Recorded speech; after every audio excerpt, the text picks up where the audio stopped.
Sisazoyidlala le ngoma, sisazoyidlala le ngoma, yona ingoma yethu. Yona ingoma, yona ingoma yethu, yona ingoma, yona ingoma. After the Bulungula Lodge was opened in 2004, in that year, I personally know of families where 8 babies had died of diarrhea due to lack of access to clean drinking water. That, of course, is heartbreaking. We needed to tackle the more basic development challenges, and we then started with a range of programs that we launched with the Bulungula Incubator as a non-for-profit entity in 2007.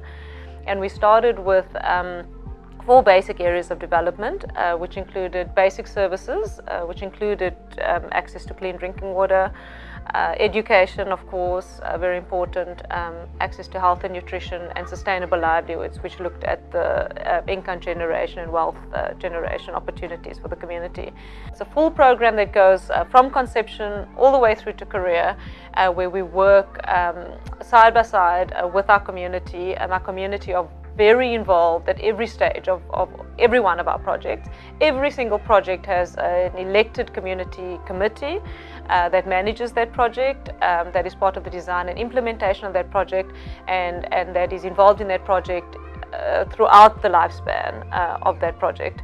Whether it's a preschool or a water project or a high school project or an agricultural project, there's a community committee that is working with the Bulungula Incubator on an ongoing basis in that project.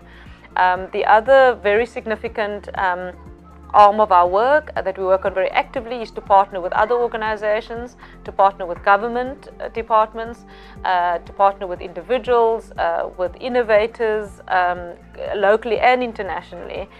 Sithethe ngabantwana bebhala esikolweni normally ngamaxesha amaninzi ke kumakhaya ngamakhaya xa bethe baphumelela bapasa kuye kukhangela ekuhlandi iqhwana nje elityetyisiweyo kuthiwe hayi jonga. We are an area of 650 households.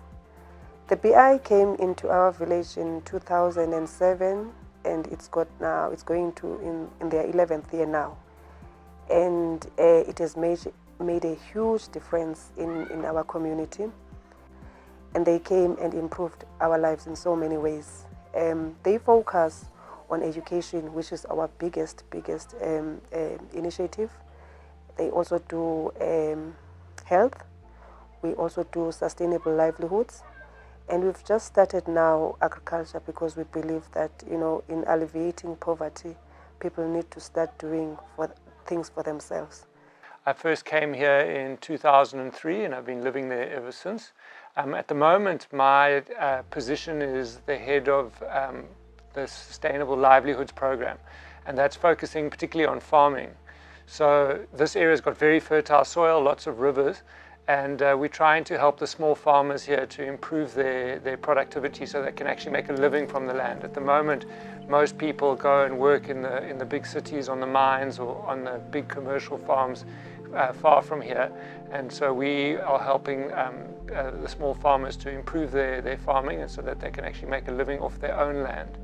When it comes to education, the existence of the ECD centers has created, I would say, a vibrant environment where everybody is keen, you know, to send their kids to school, and seeing their kids growing from an ECD level right up into a high school level.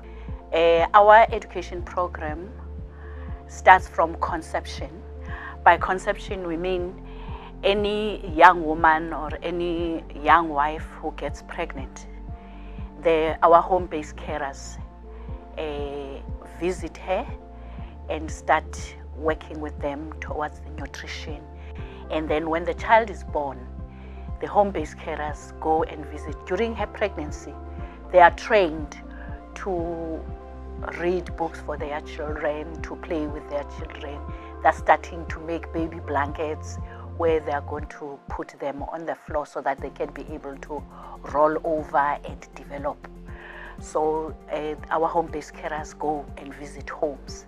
Then from the homes, we have places, certain designated areas in our 4 villages where all the young mothers now go and assemble there and sit there with all the toys and the books, everything. They play with their kids.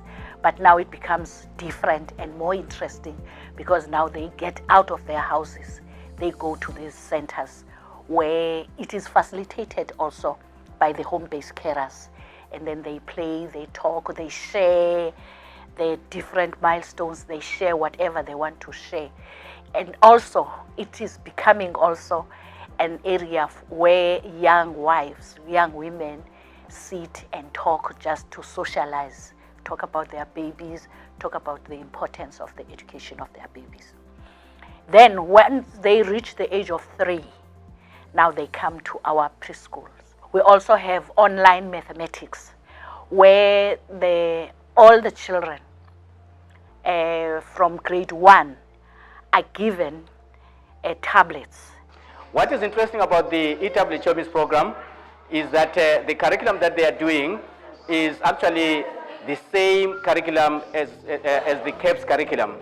Another program that is very much exciting to us, we've just opened the buildings of our new high school. It is the first ever high school in this village. It is a dream that has really come true. I mean, for us, we thought would never have high school. Apha enqileni ndiyabulela ngobuhle nasenzela kona ngoba nasinikezelwe namakhaya uba mabakrobe impilo yethu. Ndiyabulela kukutsho ngoba namakhaya bame phezu kwethu basikrobe impilo, asikrokeli injonge kubo ngoba baqhuba ngohlobo onibaxela nabo siyakholwa baphile, baxelele kakuhle nani basisebenze impilo ibe khona.